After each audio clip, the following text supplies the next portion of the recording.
Hello, and welcome to this week's episode of Engineering at Home. Today's project is going to be make your own paper parachute. This parachute won't be strong enough to carry a human or a pet, but it might be able to slow down the fall of some toys you have around your house. During this project, we'll be able to see the forces of gravity and air resistance at work. Gravity is the force that causes apples to fall toward the ground and the planets to orbit the sun. Let's get started. As always, step 1 is to gather your materials. For this project, you're going to need a coffee filter or paper napkin, a ruler, a pencil, scissors, string, a few markers, and tiny figures who will be our passengers today.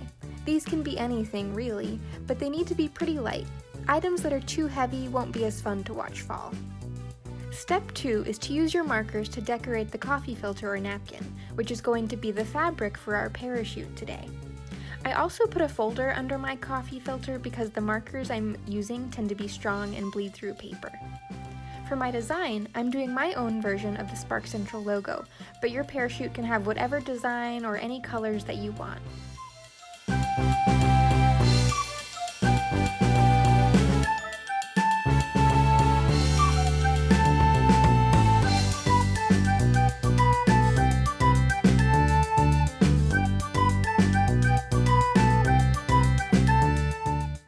Step 3 is to measure out 4 pieces of string of the same size. To make it easy, I used my ruler and measured a piece of string that was 12 inches long.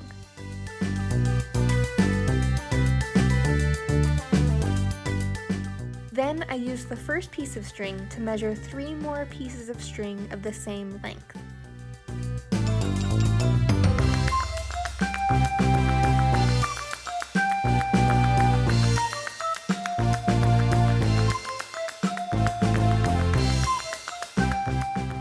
Step 4 is to make holes in our paper for the string.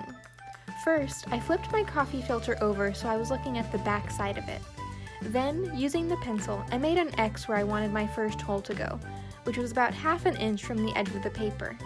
After making my first mark, I folded the coffee filter in half along the X that I had already made, and made an X on the opposite side of the filter along the edge of my fold.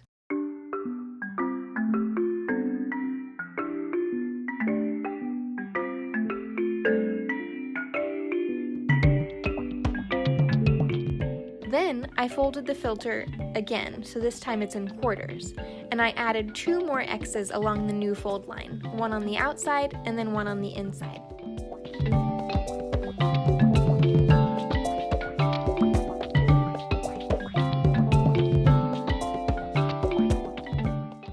Now that I have marked where I want my 4 holes to be, I used my pencil to gently poke holes through the paper where the X's are. Do this for all 4 X's.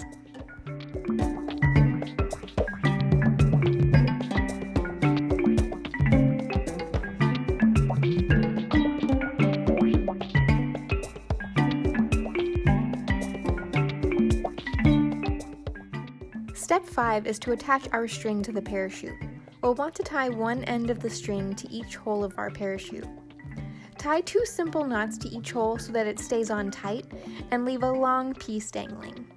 Repeat this until you have 1 piece of string tied through each of the 4 holes of our parachute.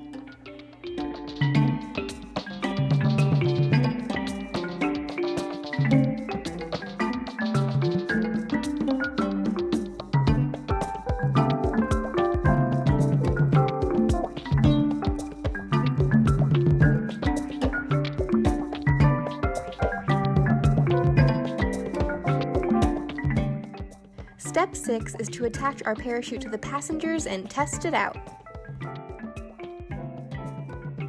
First up is our heaviest passenger, the kitty.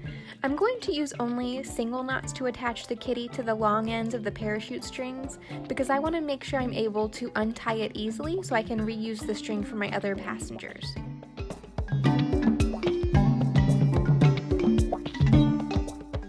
Once the string is attached, we're ready to test it out. Hold the sides of your parachute, and once you're ready, drop and see how fast it falls. You can do this as many times as you'd like. I've slowed down my footage so you can better see what it looks like when the objects fall. The kitty is our heaviest passenger, so keep an eye out for any differences you see in how fast the other passengers fall. Next up is the sheep. The sheep is my second heaviest passenger. Again, make sure not to tie your strings too tight. We want to be able to reuse them. One simple knot for each string or pair of strings should be good.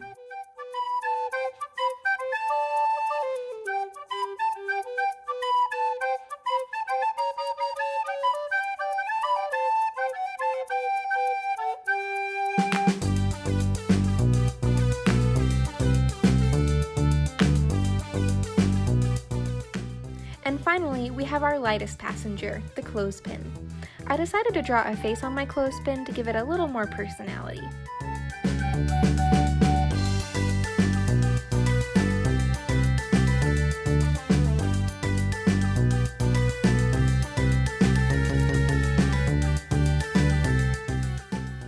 After I was done testing with my passengers, I decided to drop my parachute without the strings attached to anything.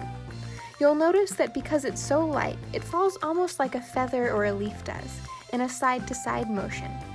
It also falls much slower because when a parachute is spread out without any weight on its corners, there's more air resistance. Air resistance are the forces that are working against the motion of an object as it passes through the air. Thank you for following along with today's video. I hope you'll give this project a try at home. Remember to give this video a thumbs up if you liked it and subscribe so you can see more videos like this.